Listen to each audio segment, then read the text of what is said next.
Hey everybody, Dustin DePirac here, columnist Jeremy Price. Don't imagine you guys are ready for us to have this particular scoop talk. Honestly, we're kind of not either. I'm sort of surprised this is not. I don't know if surprise is a word. You knew there was a good possibility that this could happen tonight, just the way they played against Temple and the sort of different challenge that this game presented. But it's just weird, I think, for everybody to see this season end like that. Yeah, it's one of those. You kind of see it coming, but the end never really. You never really get used to that. It always catches you by surprise. Really. I guess. I mean, with this team, obviously, it's different. I think, and Tom Crean came out of the locker room and talked to Rachel Nichols at CBS just right before we got in to talk to the guys in the post-game press conference. He just said, these guys just aren't ready for closure right now, and that's basically the best way to put it. I mean, that sort of, I think, really kind of sums up everything for this team. I mean, I've been saying this for a while, and I don't know if I've ever said it on here, but for a while it's felt like everyone's senior year. Because there was so much went into this team. This was the year that everyone was building towards. The senior years for the guys that were really sort of the foundation group for the rebuilding of Indiana with Watford and Hulls and Derek Elston. And of course, you add in that the uncertainty regarding Victor Oladipo and Cody Zeller in terms of when they're going to be, and you could just tell that these guys just weren't ready for this to end at all, and they certainly weren't ready for it to end before Atlanta. And the difference is between, it's one thing to have external expectations from the fans and everything, but these guys clearly had internal expectations that were just as great as those of the fans. And so for them, that makes this all the more difficult for them to swallow. And to me, it felt like they've been playing with a weight for a while, really since Michigan State or since Minnesota. I don't know when it really came to matter, but I think you really saw it. During the Ohio State game that they lost, the Michigan game that they won, those games were so emotionally charged and so emotionally loaded. Especially just after senior night with the net cutting, and then Michigan with the just incredibly emotional ending to that. And they've been kind of carrying that, and this seemed just today was sort of. In the locker room was sort of a release for all of that. I think they were just stunned that it was ending. But obviously, we've got to talk about why it ended. We could probably get back more to the emotional stuff later. But basically, everything that could have gone wrong against the 2-3 went wrong against the 2-3. Lots of turnovers, I believe 19 of them, 12 in the first half. Syracuse didn't turn those into as many points as you would have expected, but Indiana just had so many empty possessions early, only took 19 shots in the first half, largely because of those, and couldn't hit when they were shooting. Christian Watford hit a pair of threes, but I think they had one more other than that. Oladipo hit one. They were 3 for 15. Jordy Hulse was 0 for 6, and just really, nobody was hitting shots. They weren't getting any good movement out of the high post. Just pretty much getting stuck on the perimeter and then turning the ball over a lot, almost every time they tried to entry it.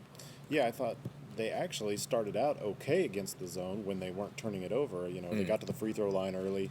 They had some good ball movement for open shots, but once those open shots didn't go down, everything sort of got sort of ground to a halt, if you will. They got real tentative. They started just kind of thinking too much out there. Right. There was less. They weren't just playing basketball anymore. They were trying to overthink things, and once you start doing that, you're in a world of trouble. There was a certain point where the zone felt like, it seemed like Syracuse had 6 or 7 guys.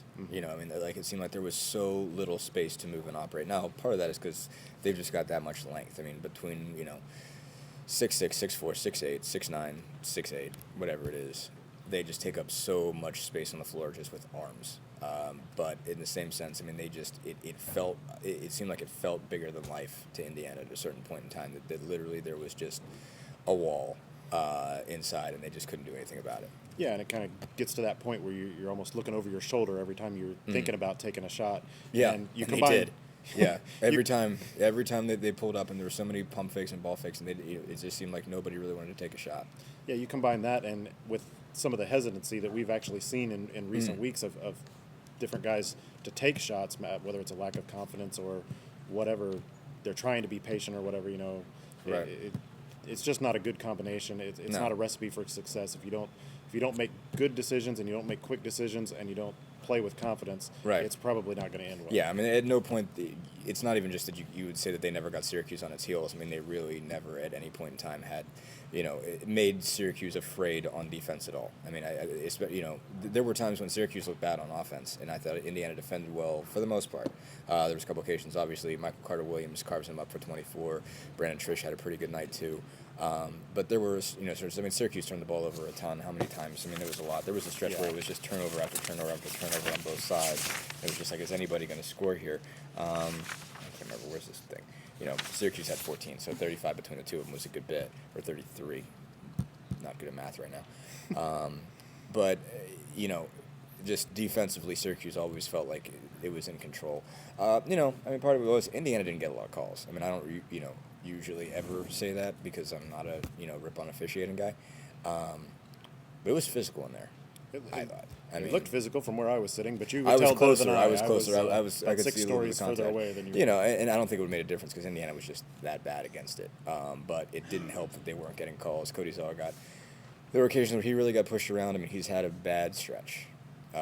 Really, I think the last couple weeks, really, since Michigan he was dominant. Illinois he was dominant. Since then, he's flailed a lot inside. But I mean, part of it was I think tonight. I mean, he just couldn't get a call.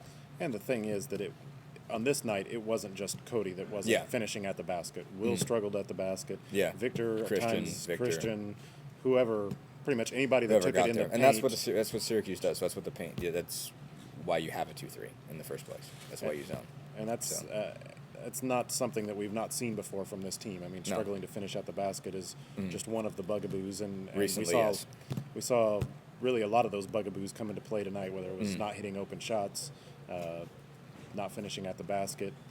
Even though the defense was solid, it seemed like every time they started to get a little bit of momentum, the defense wasn't able to get that stop that would kind of push it through to the next level, especially when they got within 6 there to start the second half. Yeah, that was the big one. When they did, get on a run, get into it a little bit, they got up to 6 points, and you saw some confidence, and then it, slowly that kind of slid back to 9 or 10, and then you had a, kind of a 5-point swing by Carter Williams, had a pretty, went in the lane and scored one, and then hit that big 3, and when they go up 14, then that lead seemed humongous at that point. And still, Christian Watford hit that 3 with about 4 or 5 minutes left to go, and it was a 10-point game, and I was like, how is this only a 10-point game? Right, It seemed like 20.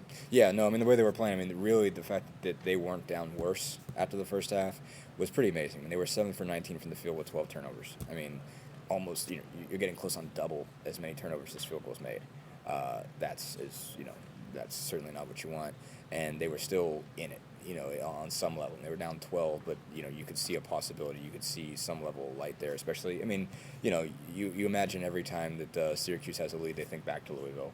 You think back to the Big East title game and how much that one slipped away. But just never got that push. There was never that last push, that just string. And they needed a big run. They needed a dominant run where they started causing turnovers and dunking over people and that kind of stuff, and that one never came. Yeah, and that's the thing. I mean, the only way that was going to happen is to be able to put on a full-court press like Louisville does. Right. And this Indiana team's just not... It's never done that. Really been at that point No. this season. They just haven't had the depth. No. And at this point, I don't think they have the legs to do it. No, either. they don't. I mean, we've talked about the fatigue factor for a while. Is it not a problem? At the end of the day, I think it was. Now, I don't know where that stems from because, based on at least what Tom Crean was saying, he started scaling back practice a while ago. Now, I don't know if they just revved themselves up so much for this season. I mean, this was the one they circled, a while ago. I mean, like last year was no expectations. Everything was gravy, and everything felt like magic. And then losing to Kentucky was, oh, well, hey, you lost the best team in the country, eventual national champions, got to a Sweet 16, never supposed to be there. This team from the very beginning, from the day after the national championship game, was expected to win a title, and they prepared for it that way. They carried that weight all year. And, there's a lot of different ways that takes it out of you. I mean, physically, they've been going at it. I mean, they never slow down, and at the time it sounds like awesome, like, oh, wow, they're all revved up, they're ready to go. But in March, when you've been going at it for a year and a half without slowing down at all, you do wonder. They taper back, but you just wonder how much that takes out of you. Well, I don't know how to calculate that or whose fault that is or if it's anybody's fault even at all. But yeah, but I think they still had a certain I guess I'd call it a swagger through the Michigan State game. But then starting Absolutely. with that Minnesota loss, it's kind of like at some point they were hanging on. It just felt like they were hanging on. Even the games they won, it felt like they were hanging on. Yeah, so at a certain point, your vulnerabilities start getting exposed, and maybe you start getting antsy about your ability to do what it is that you expected you would be able to do. And, Right. and sometimes it's not even tangible. It's just something that just kind of slips away Right. mentally, that edge thing that we like to talk about, whatever. Yeah, maybe that was it. I don't know. You haven't really seen it in a couple weeks. I think you just look back and you think, man, if they could play the NCAA tournament in the middle of February, Yeah.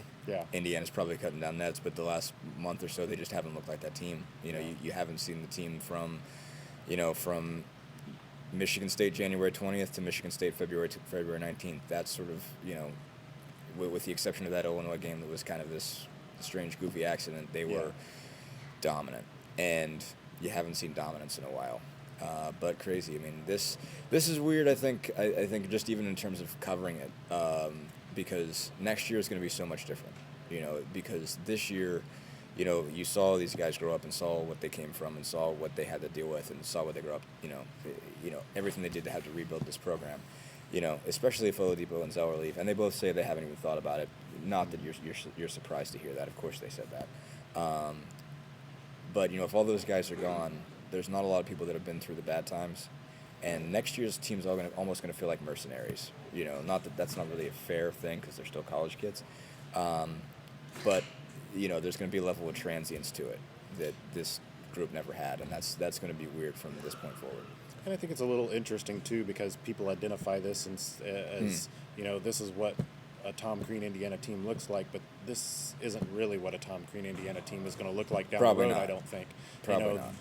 These were guys that he was able to kind of pick off along the way to build his vision for this program, but the kind of guys he's got in this year and next year and the year after that, those are the guys that are really going to shape wants. what the Yeah. program ultimately is going to look like. So I think we're still a couple years away from finding out what Indiana truly will look like under Tom Crean. That's true. That's absolutely true. I mean, this was just a group that, like you said, it came together along the way in terms of, there was just certain opportunities, certain things that were there that he had to attack, and at the beginning he had to just put a team together and put a roster together, and then he had to have a group that would stick with him, and despite the fact that the program wasn't in good shape, and this is how it's come together along the way, and now it kind of almost starts over.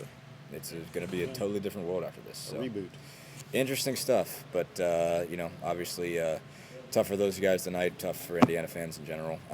Real quick, just because we're getting along, thanks for dealing with us all year. Thanks for watching. Thanks for reading the coverage, everything. Appreciate all you guys, and thanks to these guys for dealing with us. Frankly, they've been sick of us for a long, long time, and thanks for not hauling off and punching one of us in the face in the last couple of days. Thanks, guys.